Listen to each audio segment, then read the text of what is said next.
पूजा यदि कोई व्यक्ति कर रहा है और मूर्ति यदि मौजूद है तो फिर वो पूजा किसी काम की नहीं है। उस विराट के साथ कम्युनिकेशन बनाने के लिए एक सेतु की जरूरत है। मूर्ति को हमने सेतु की तरह उपयोग में किया। पूजा यदि कोई व्यक्ति कर रहा है और उसकी मूर्ति खो गई है तो पूजा बहुत महत्वपूर्ण है।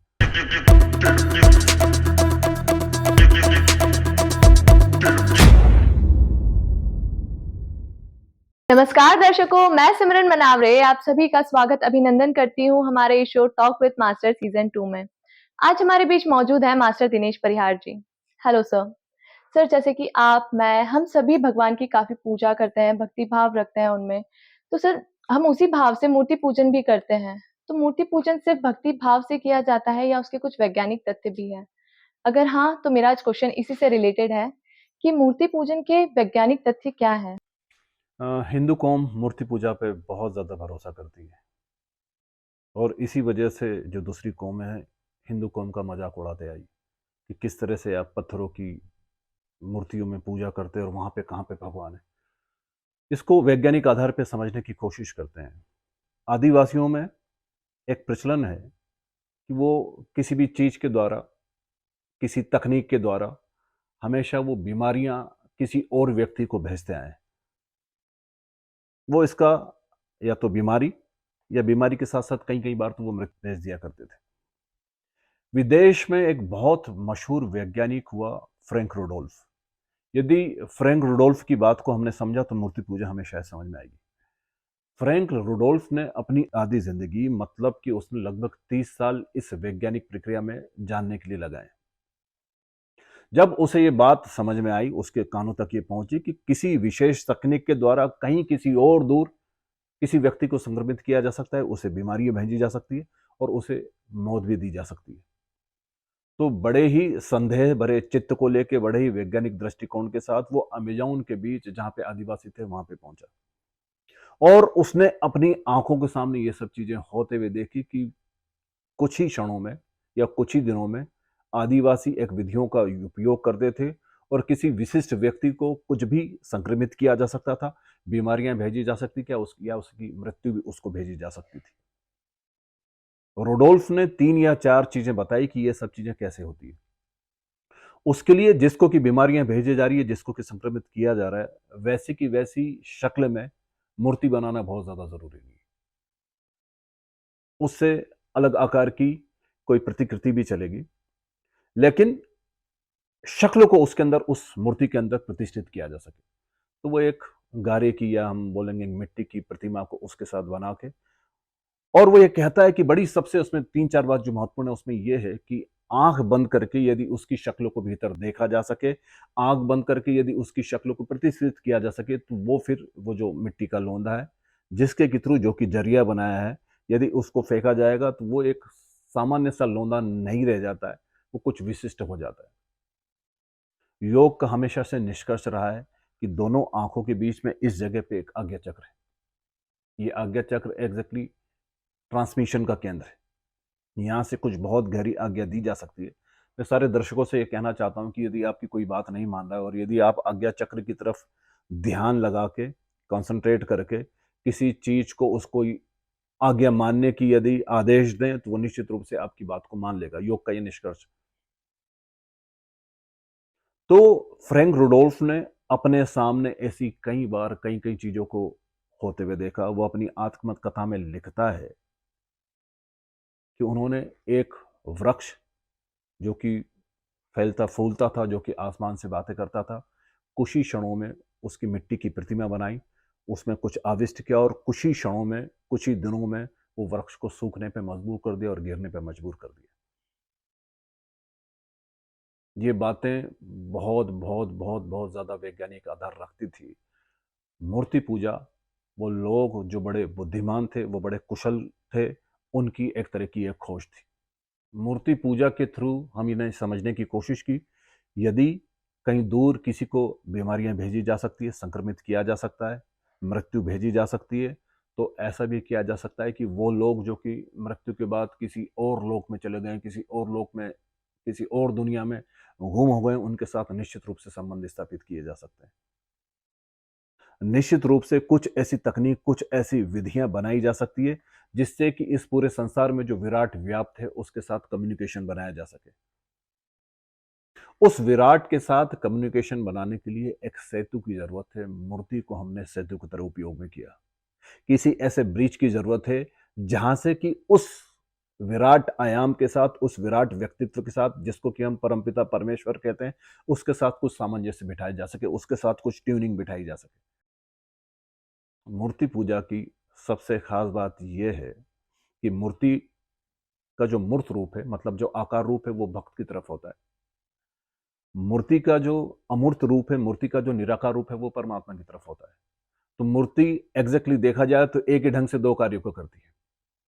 भक्त की तरफ जो मूर्ति का आकार है वो मूर्त है, मतलब वो आकार वाला है, और मूर्ति जो कि परमात्मा की तरफ है वो निराकार है और वो अमूर्त है। भक्त को मूर्ति के दौरान, मूर्ति के सामने पूजा करते करते इतना खो जाना पड़ता है, इतना खो जाना पड़ता है।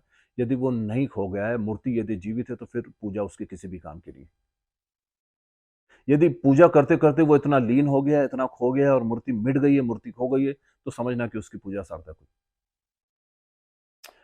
पूजा का मुख्य आधार ही यह है कि किसी भी तरह से मूर्ति को मिटा दें, इतनी तरह से डूब जाए, इतनी तरह से डूब जाए कि मूर्ति पूरी तरह से मिट जाए, और वो अमूर्त रूप जो है, वो जो निराकार रूप है, जो कि परमात्मा की तरफ है, उससे संबंध स्थापित हो सके। निश्चित रूप से मैंने ये कहने की कोशिश की कि परमात्मा और मनुष्य में निश्चित रूप से, मस्तिष्क रूप से, कुछ ही आंतरिक रूप से कहीं ना कहीं कोई संबंध है। मूर्ति वहां पे सेतु का काम करती है, लेकिन मूर्ति यदि मूर्ति ही बनी रहती है किसी भी भक्त के लिए, किसी भी पूजा करने वाले के लिए, तो फिर उसने पूजा को जाना ही नहीं है, फिर उसने पूजा को समझा ही नहीं। मैंने कई मंदिरों में, कई जगहों पे, ऐसी जगह पे जहाँ पे कि भगवत्ता का पैदा होती है, ऐसी जगह पे लोगों को डूबते हुए देखा। यदि वो ड्रम बजा रहे हैं तो ड्रम ही बजा रहे हैं, यदि वो हाथ पीट रहे हैं तो हाथ ही पीट रहे हैं।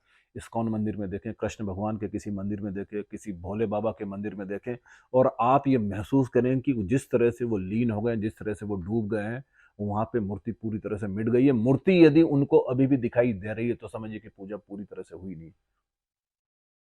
तो पूजा का तो मतलब ये है कि आप उस पूजा के दौरान डूबते चले जाएं, डूबते चले जाएं, डूबते चले जाएं, और जब मूर्ति पूरी तरह से अमूर्त में परिवर्तित हो जाए, जब आकार पूरी तरह से निराकार में खो जाए, तो परमात्मा जो कि निराकार में है वो आपसे कुछ संबंध बना सकता है। निश्चित रूप से हम और दूसरी कई कौमें निराकार की बहुत सारी बातें करती है, निराकार की उन्होंने बहुत बहुत सारी बातें की है, लेकिन निराकार से संबंध कैसे स्थापित किया जाए, निराकार के साथ कैसे सेतु बीच में बना के उनके साथ कोऑर्डिनेशन किया जाए, ये तकनीक उनके पास थी ही नहीं। इस मामले में मैं कहता हूं कि हिंदू कौम बड़ी बड़ी कुशल थी। फिर मूर्ति की एक बात और विशेष रूप से हमें ध्यान रखना चाहिए कि हम मूर्ति को लाते हैं, जैसे कि गणेश जी को, तो हम मूर्ति को, उनको स्थापित करते हैं, बड़ी धूमधाम से उनको लाते हैं, और फिर कुछ वक्त के बाद उनको नदी में थमा भी आते हैं।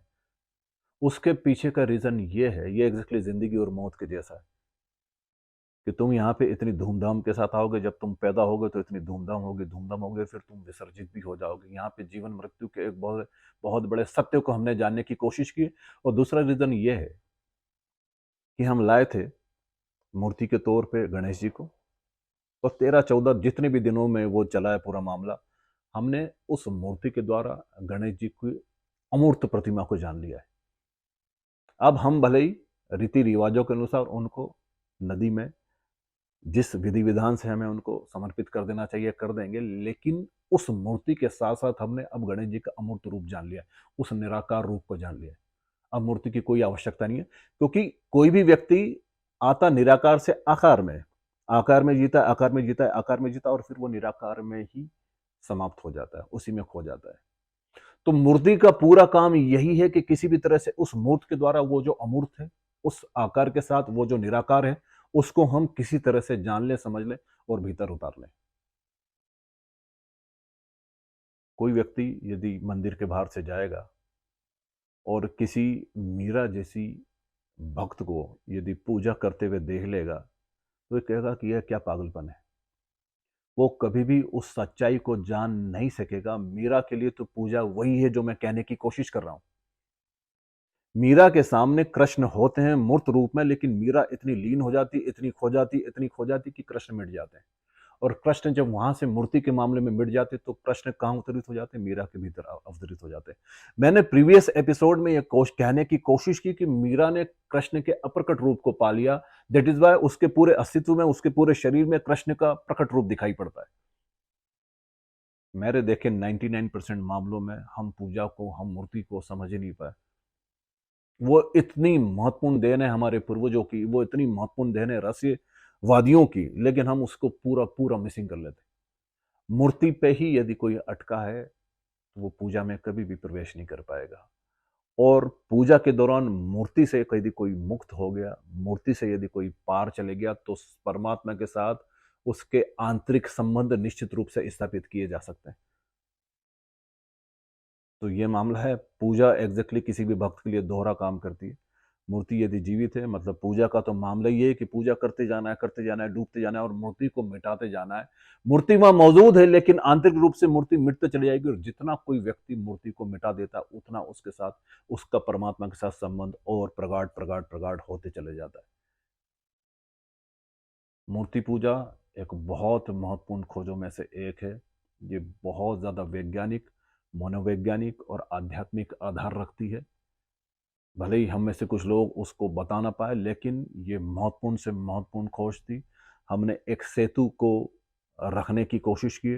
और हिंदू कौम में तो आदमी कहीं पे भी हो, किसी भी जगह पे हो, आप रास्ते चलते चलते कहीं पे भी किसी भैरू महाराज जी का मंदिर या कहीं किसी किसी पत्थर को पूजते हुए लोगों को देखेंगे।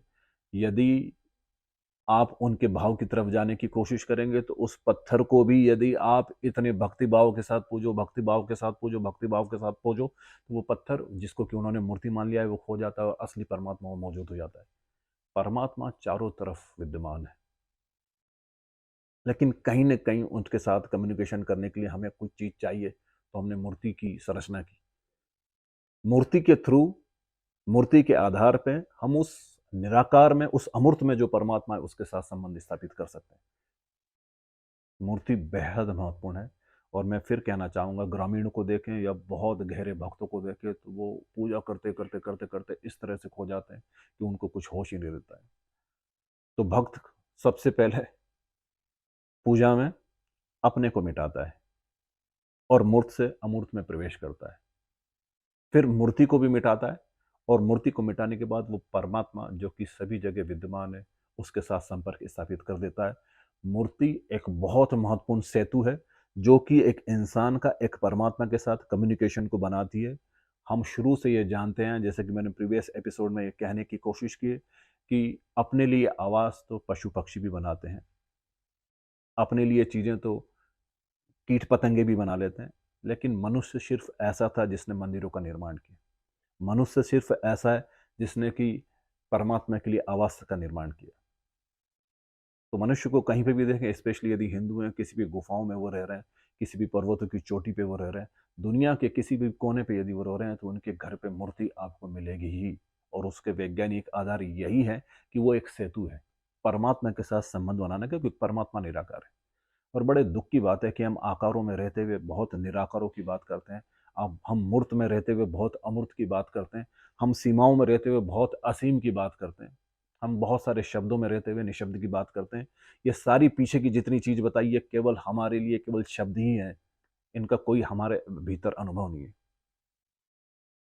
तो मूर्ति बहुत महत्वपूर्ण है, बहुत महत्वपूर्ण है, लेकिन पूजा में, उस भक्ति भाव में मूर्ति का मिट जाना बहुत जरूरी है। और असली भक्त यही करता आया है। किसी भी मंदिर में जाएंगे और किसी भक्त को यदि आप डूबते हुए, डोलते हुए यदि देखें, तो समझना कि उसके लिए मूर्ति मिट गई है, और उस मूर्ति के माध्यम से वो अमूर्त जो कि निराकार परमात्मा है उसके साथ उसने सामंजस्य बना लिया है। तो यही है मूर्ति की, मुझे लग रहा है, वैज्ञानिक और आध्यात्मिक आधार।